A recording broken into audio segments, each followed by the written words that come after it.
Donc je vais vous montrer une technique de dessin qui vous permettra de réaliser des planchers, des bardages, des palissades, des éléments qui sont répétitifs. Ce sont des planches de bois donc que l'on va travailler, d'abord simplement et ensuite que l'on va détailler.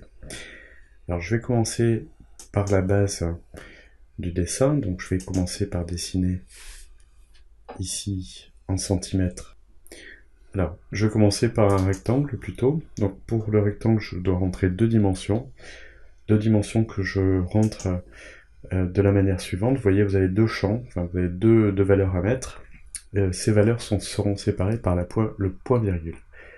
Donc je vais mettre 12, point-virgule, et 2 ici. Voici qui est fait. Alors, je vais donner une hauteur à ceci. Je vais mettre 250. Ici. Alors, nous allons enregistrer cet élément.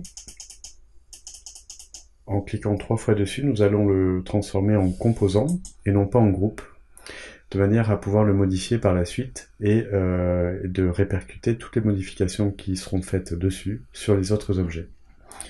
Donc je crée un composant, je le nomme, donc je vais le nommer arbitrairement comme ceci,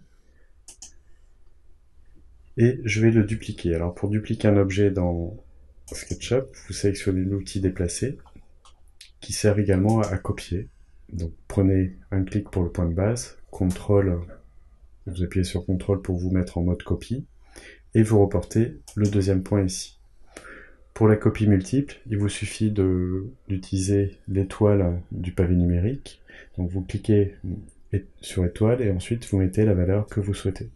Donc là je vais le multiplier par 30. Voici qui est fait. Alors je vais maintenant travailler cet élément à l'intérieur. Vous voyez, quand je double-clique sur mon composant, un cadre en pointillé apparaît, m'indique que je suis en mode édition de ce composant. Donc je ne peux travailler que dans celui-ci. Alors j'aurais pu prendre n'importe lequel, puisque les composants sont instanciés, ça signifie que tout ce que je vais modifier dans l'un sera répercuté sur les autres. Donc j'ai sélectionné ceci, je voudrais éviter de voir ces derniers ici, alors je vais pouvoir le faire dans modification du composant. On peut masquer les composants similaires, ce qui a pour effet de m'offrir une visibilité totale de mon composant. Je pourrais ensuite décocher ça pour pouvoir voir les autres. Alors, donc il y a un élément qui vient s'encastrer, chacun de ces éléments est emboîté les uns dans les autres, donc on va mettre un élément en exergue ici, et puis on va aménager un vide à cet endroit-là. Alors plusieurs méthodes existent pour faire ça. Le plus simple, si on veut travailler avec des valeurs, va consister à sélectionner cette arête-ci, et avec l'outil déplacer, je vais pouvoir, avec CTRL, comme j'avais fait pour cet objet, l'objet, je vais pouvoir le dupliquer. Par exemple, je vais le mettre à 0,5. Alors la barre espace, c'est le raccourci clavier pour accéder à l'outil flèche. Et ensuite, le raccourci clavier pour déplacer, c'est M. Je sélectionne le point de base, CTRL, et je l'amène à 0,5 ici. Je vais pouvoir ainsi, le fait d'avoir fait une démarcation, donner une valeur ici, je vais mettre 1,5 cm.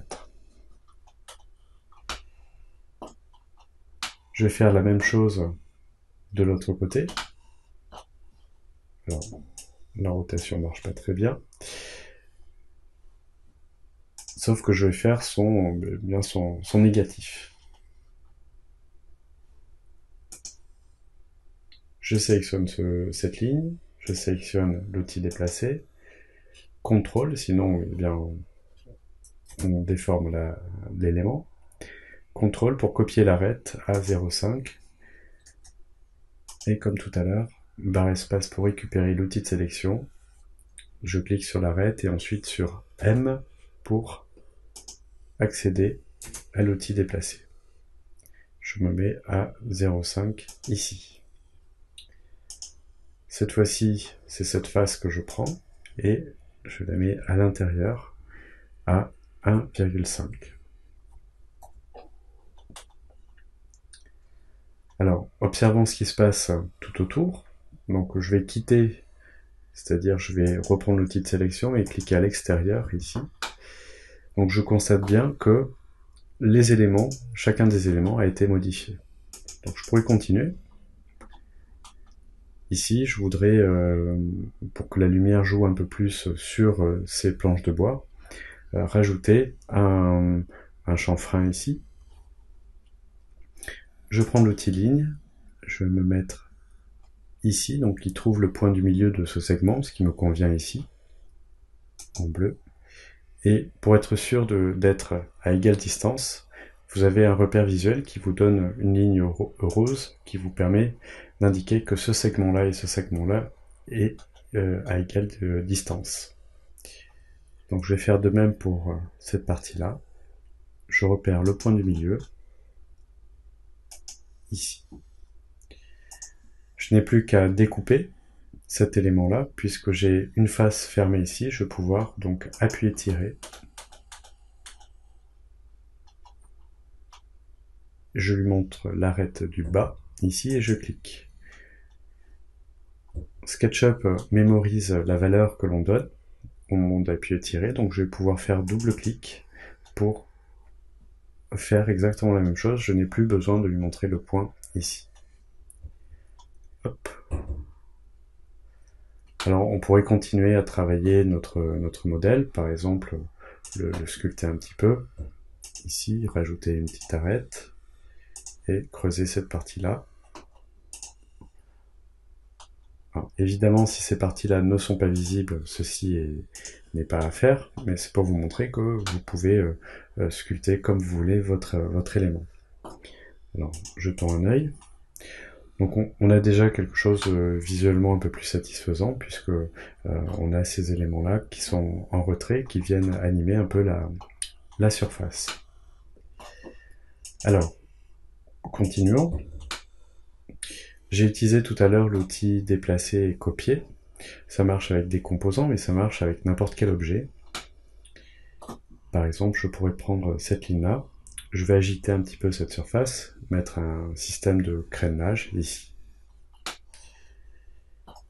Alors, je vais copier cette arête. Donc, je prends l'outil de sélection, l'outil déplacer. J'appuie sur CTRL, sinon je modifie ma forme, pour recopier cette arête. Alors pour trouver le point qui est ici, vous pouvez appuyer sur Maj, qui vous bloque en fait sur un axe. Donc vous pouvez aller chercher, en maintenant appuyé Maj, un point qui est ici. Alors je voudrais par exemple dupliquer cet élément. Donc on a vu qu'on pouvait dupliquer avec CTRL, donner une distance et ensuite appuyer sur étoile et donner ensuite la valeur 50. Bon, 50 c'est un peu beaucoup. Je vais annuler ça. On a également la possibilité de prendre deux points aux extrêmes et de diviser entre ces deux points. Alors c'est ce que je vais faire ici. Donc le point de départ est le même. Je prends ceci, CTRL pour copier, et je l'amène à un autre endroit. Par exemple, je vais finir ici. Alors la différence, c'est que je vais non plus multiplier, puisque là je vais prendre cette valeur-là, mais je vais diviser par un certain nombre de segments. Alors pour faire vite, je vais faire diviser du pavé numérique, et je vais mettre 20, si bien qu'il va me mettre 20 segments entre ces deux éléments. Je vais pouvoir de cette manière donner un peu de volume à ceci. Alors on va partir de là, hop,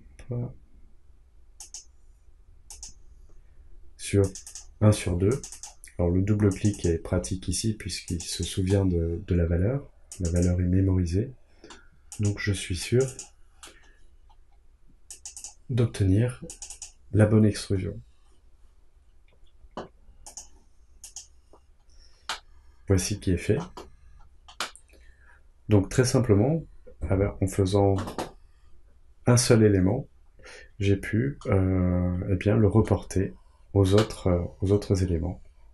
Donc ceci vous permettra de construire simplement des bardages, des planchers également, des palissades, et ou tout autre élément répétitif. Donc vous savez que vous pouvez modifier un élément et les autres seront modifiés en conséquence.